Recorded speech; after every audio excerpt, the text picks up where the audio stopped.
Okay hello everyone, फेरि पनि welcome back छ हजुरहरूलाई हाम्रो रियाक्ट जेएसको ट्युटोरियलमा। आज हामी कति दिनमा छ त्यो पहिला चाहिँ हेर्नेछ, बिकज मैले अलिकति केही सिरिजहरू पनि बिचमा घुसाइदिएको छु, त्यही भएर चाहिँ कन्फ्युज हुन्छ है। सो हामी एकचोटि युट्युब च्यानलमा जान्छौँ मेरो। Let's go code with Pororo. मैले चाहिँ रियाक्ट जेएसको 30 डे च्यालेन्ज र यसलाई सँगसँगै लगिरहेको छु। सो एकचोटि हामी चेक गर्छौँ है त। हजुरहरूले चाहिँ अब रियाक्ट जेएसको ट्युटोरियल बिगिनरदेखि हेर्न चाहनुहुन्छ भने चाहिँ यो प्लेलिस्टलाई एक्सेस गर्नु होला। मेरो त्यसमा 0देखि नै सबै कुराहरू छ होइन। सो आज चाहिँ हामी डे 26मा छौँ है। यो कसरी यता छ यो यता नहुनुपर्ने। आज हामी डे 26मा छौँ। डे 25मा चाहिँ हामीले युज इफेक्टको बारेमा हेरेको थियौँ है। सो सब्सक्राइब गर्नुभएको छैन भने चाहिँ सब्सक्राइब पनि गरिदिनु होला होइन। सो नयाँ हुनुहुन्छ भने लाइक सेयर सब्सक्राइब चाहिँ गर्नु नभन्नु होला। 400 सब्सक्राइबर चाहिँ पुऱ्याइदिनु पर्ने हुन्छ है। अब आज हामी चाहिँ के बुझ्छौँ भन्दाखेरि आज हामी चाहिँ रियाक्ट जेएसमा चाहिँ सिएसएसहरूको बारेमा हेर्नेछौँ है। बिकज मैले अब रियाक्ट जेएस सुरु गरिसकेपछि लाइक सिएसएसको बारेमा नभने पनि हुन्थ्यो, बट एटलिस्ट अलिकति भनिदिँदा चाहिँ कभरअप गर्दा चाहिँ सजिलो हुन्छ कि भनेर चाहिँ मैले आज यो एउटा भिडियो लिएर आएको छु। सो आज हामी के गर्छौँ भन्दाखेरि रियाक्ट जेएसमा चाहिँ कतिवटा टाइपको सिएसएसहरू चाहिँ युज गर्न मिल्छ त्यो कुरा चाहिँ हेर्नेछौँ त आज हामी। ओके, पहिला चाहिँ हामी एचटिएमएल नर्मली गर्दाखेरि सिएसएस हामीले गरिरहेको हुन्छौँ है। अब कतिवटा टाइपको स्टाइल हुन्छ त, कतिवटा टाइपको सिएसएस युज गर्न मिल्छ भन्दाखेरि 3वटा मिल्छ है। सुरुमा चाहिँ हाम्रो नर्मल भयो है, नर्मल स्टाइल सिट भयो, जो भनेको चाहिँ इन्डेक्स डट सिएसएस र हाम्रो एप डट सिएसएस भयो। यो चाहिँ हाम्रो नर्मल भयो नि त होइन, हामीले युज गर्ने त नर्मल भयो नि त। अर्को भनेको चाहिँ हाम्रो इनलाइन सिएसएस हुन्छ है। अब इनलाइन सिएसएस भनेको एचटिएमएलमा हामीले विदिन द एचटिएमएलमा सेम लाइनमै जुन चाहिँमा हामीलाई सिएसएस गर्नुपर्ने हो त्यही चाहिँ हामीले इनलाइन गर्छौँ नि त। सो यसमा पनि इनलाइन सिएसएस गर्न मिल्छ। यो भित्र चाहिँ हामीले स्टेट भेरिएबलहरू पनि युज गर्न सक्छौँ है। अर्को भनेको चाहिँ हामीले हाम्रो मोडुलर सिएसएस हो है। यसमा चाहिँ हामी एउटा सिएसएसको फाइल बनाउँछौँ अनि त्यो चाहिँ मोडुलर फाइल हुन्छ। त्यो कस्तो हुन्छ हामी एकचोटि हेर्ने छौँ है। सो हामी अब प्र्याक्टिकली त्यो कुरा गर्छौँ भने सुरुमा चाहिँ मैले एउटा H1मा चाहिँ हेलो वर्ल्ड भनेर एउटा दिस इज स्टाइल 1 बनाउँछु होइन। यसै गरी म अर्को यही कुराले चाहिँ म कपी गर्छु र यहाँनिर पेस्ट गर्छु र यहाँनिर पेस्ट गर्छु। This is style 1, this is style 2 र दिस इज स्टाइल 3 है त। ओके, हल्का जुम पनि गरिदिन्छु। ओके, हेर्न सक्नुहुन्छ हजुरहरूले रियाक्ट नेपाल चाहिँ मेरो 3वटा चाहिँ आइसकेको छ। दिस इज स्टाइल 1, 2, 3 भनेर चाहिँ। अब हामी चाहिँ पालै पिलो स्टाइल गर्नेछौँ होइन। अब सुरुमा चाहिँ स्टाइल 1मा चाहिँ हामी नर्मल स्टाइल नै गर्नेछौँ है। त्यसको लागि चाहिँ के गर्छौँ भन्दाखेरि त्यसको लागि सिम्पल म एउटा फाइल बनाउँछु यहाँनिर स्टाइल डट सिएसएस भनेर, र यहाँनिर क्लासको नेम दिन्छु म चाहिँ डट टेक्स्ट भनेर एउटा दिन्छु। र यहाँ चाहिँ मैले कलर रेड अनि ब्याकग्राउन्ड कलर येल्लो दिन्छु है त, ठिक छ। अब यहाँनिर चाहिँ मैले यो H1लाई चाहिँ त्यो स्टाइल दिनु पऱ्यो नि त। त्यसको लागि त पहिला सुरु मैले इम्पोर्ट गर्नु पऱ्यो। के गर्नु पऱ्यो त्यो इम्पोर्ट स्टाइल डट सिएसएस होइन।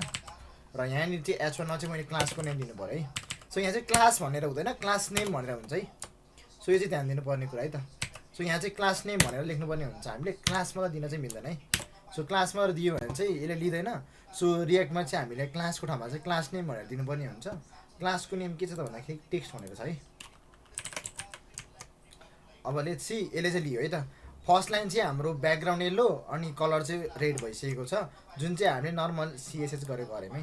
अब यसमा चाहिँ हामी अर्को सेकेन्ड लाइनमा चाहिँ स्टाइल 2मा चाहिँ हामी इनलाइन सिएसएस युज गर्नेछौँ है। इनलाइन सिएसएस युज गर्नको लागि चाहिँ यो H1 ट्यागभित्र के गर्नु पर्यो भन्दाखेरि नर्मली हामीले एचटिएमएल गर्ने भन्दा सिम्पल क्लास लेखेर क्लासमा दिइकन सिम्पल यहाँनिर स्टाइल लेखेर गर्थ्यौँ नि त होइन। स्टाइल लेख्थ्यौँ गर्थ्यौँ है। तर यहाँ चाहिँ के गर्नुपर्छ भने सुरुमा चाहिँ स्टाइल लेख्ने इक्वल्स टु गर्ने अनि यहाँ चाहिँ हामीले डबल कर्ली ब्र्याकेट दिनुपर्छ है। डबल कर्ली ब्रेसेस किन युज गर्ने भन्दाखेरि डबल किन भन्दा फर्स्ट कर्ली ब्रेसेस चाहिँ स्टाइलको लागि युज गर्ने किनकि यो जेएसएक्स प्रपर्टी भयो।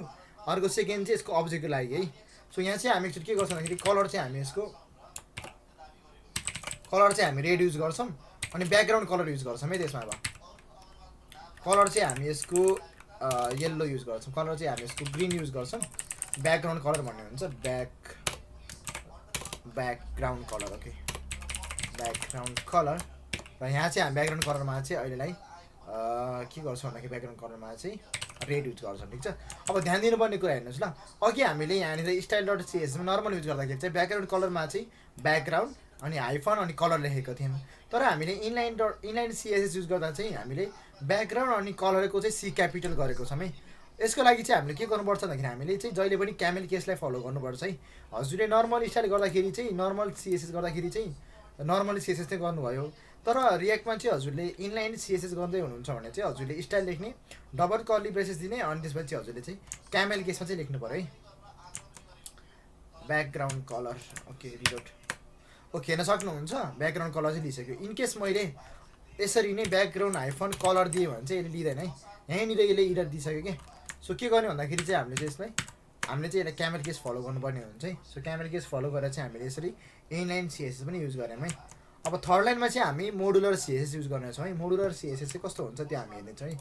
यसको लागि चाहिँ एउटा फाइल बनाउनु पऱ्यो, custom dot modular dot CSS है। हजुरले चाहिँ मोडुलर सिएसएसको लागि चाहिँ बिचमा यसरी डट मोडुलर भनेर राख्नै पर्ने हुन्छ है। सो कस्टम डट मोडुलर भन्दा पनि custom dot module dot CSS भन्ने हुन्छ है। मोडुलर चाहिँ होइन। मुभ टु ट्र्यास गर्छु, अड्क्यो हो मेरो पिसी नै।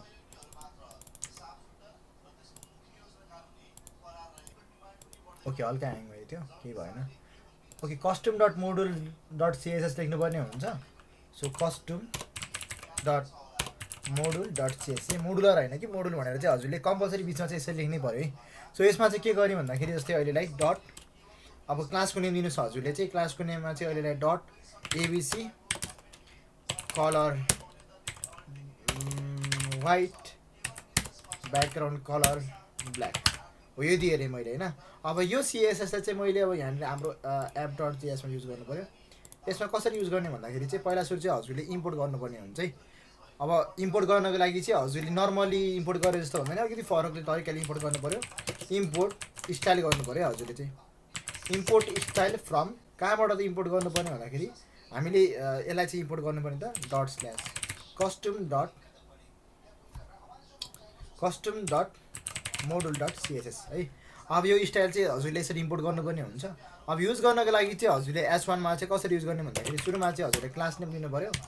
क्लास नेममा चाहिँ हजुरले के गर्ने भन्दाखेरि कर्ली ब्रेसेस दिएर स्टाइल डट क्लासको नेम एबिसी हो यसरी दिनुभयो हजुरले। स्टाइल डट एबिसी है, स्टाइल डट क्लासको नेम है। यसरी दिनुभयो भने चाहिँ हजुरको लिने हुन्छ। एकचोटि हेर मैले लिएन है, यो चाहिँ युज भएको छैन है त, नो सजेसन। ओके यसले लिएन है, यसमा चाहिँ हाम्रो मोडुल ओके मेरो चाहिँ यसले स्टाइल डट एबिसी भनेर लिएन बिकज मैले चाहिँ यहाँ डबल कोट्स युज गरिरहेको थिएँ। ओके जस्ट रिमुभ गरौँ यसलाई, अब चाहिँ लिनुपर्ने हो। ओके लियो है त। ओके हजुरले ध्यान दिनुपर्ने कुरा के हो भन्दाखेरि हजुरले मोडुलर सिएसएस युज गर्दै हुनुहुन्छ भने चाहिँ पहिला सुरु त्यसलाई चाहिँ इम्पोर्ट स्टाइल गरेर चाहिँ इम्पोर्ट गर्नु पऱ्यो।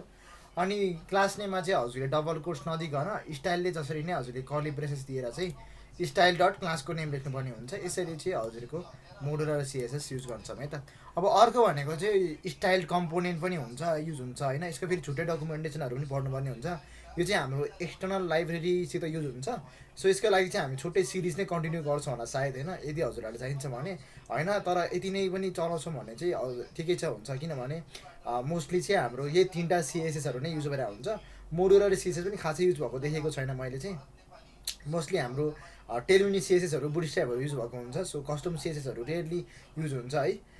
तर युज गर्ने तरिकामा चाहिँ बुझिरहनुपर्छ हामीले। सो अलिकति फरक भनेको चाहिँ हजुरको इनलाइन सिएसएस दिँदाखेरि चाहिँ फरक हुन्छ है, कसरी दिने भनेर। अनि मोडुलर सिएसएस युज गर्ने कसरी बुझ्नुभयो होला। अब नर्मल सिएसएस त नर्मल हाम्रो एचटिएमएलकै सिएसएस जस्तो भइहाल्यो होइन। फरक यति हो कि हामीले क्लासको टाइममा चाहिँ क्लास नेम भनेर लेख्नुपर्ने हुन्छ है त। होप हजुरहरूले बुझ्नुभयो होला। सो नेक्स्ट भिडियोमा चाहिँ हामी बुटस्ट्र्याप रिएक्टमा कसरी युज गर्ने, बुटस्ट्र्याप कसरी इन्स्टल गर्ने र बुटस्ट्र्यापबाट चाहिँ के गर्न हामीले कसरी के गर्ने, एचटिएमएल जस्तै हो कि होइन त्यो कुराहरू चाहिँ हामी भोलिको दिनमा हेर्नेछौँ। सो आजको लागि चाहिँ यति नै। होप हजुरहरूले केही बुझ्नुभयो होला। सो यदि हजुरहरूलाई केही कन्फ्युजन छ भने चाहिँ do let me know in the comment section है। अनि नयाँ सिरिज पनि कस्तो स्टार्ट गर्दा हुन्छ त्यो चाहिँ हजुरहरूले कमेन्ट गर्नु होला। अनि नयाँ हुनेले चाहिँ यसो सपोर्ट गरिदिनु होला है त। Thank you so much.